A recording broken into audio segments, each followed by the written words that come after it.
Members of the jury, I know this may seem unusual, and for the past couple days in court, you've heard all the testimony, the yeah, by the prosecution of why I should be found guilty of manslaughter for being drunk, supposedly running a red light and killing someone.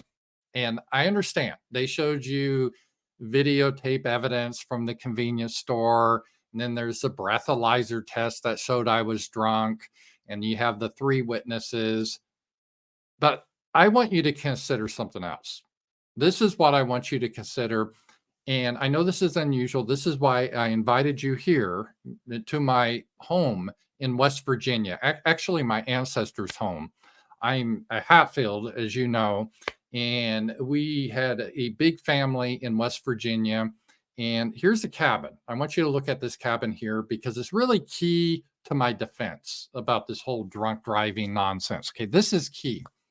Now, I have to take you back to 1860. My family settled in West Virginia. And the Hatfields, we were known as being very sharp people, very intelligent, funny, loving, good natured. But sadly, sometimes when you're that way, people just hate you for no reason. It's just one of those things. I think you can experience that. You're just good to people and then they hate you for being good. That's what happened to our family.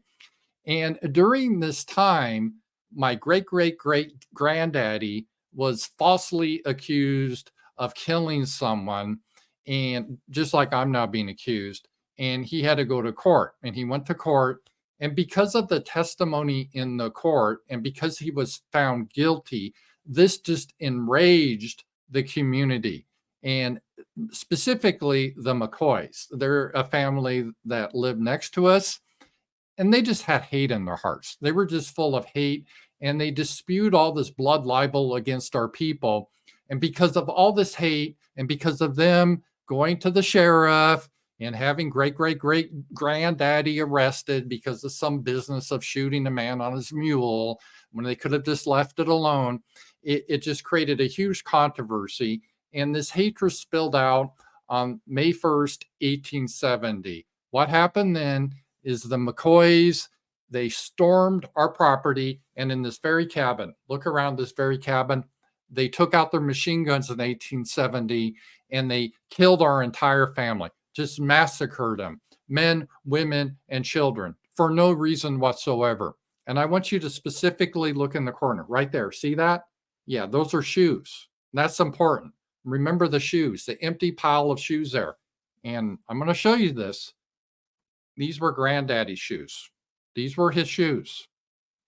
Now, granddaddy and grandma miraculously lived, but there's so many others of the McCoys that died, that were massacred because of the hate spewed and the false charges by the McCoys. And at that time, we said, never again.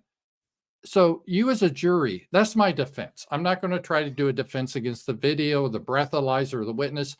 That's all irrelevant. The important thing is I should not have these charges brought against me because it's irrelevant.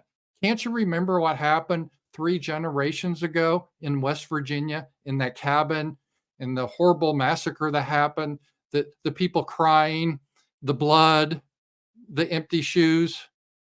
Think about that. Think about that when you deliberate, and forget the rest. This is why I should be found not guilty.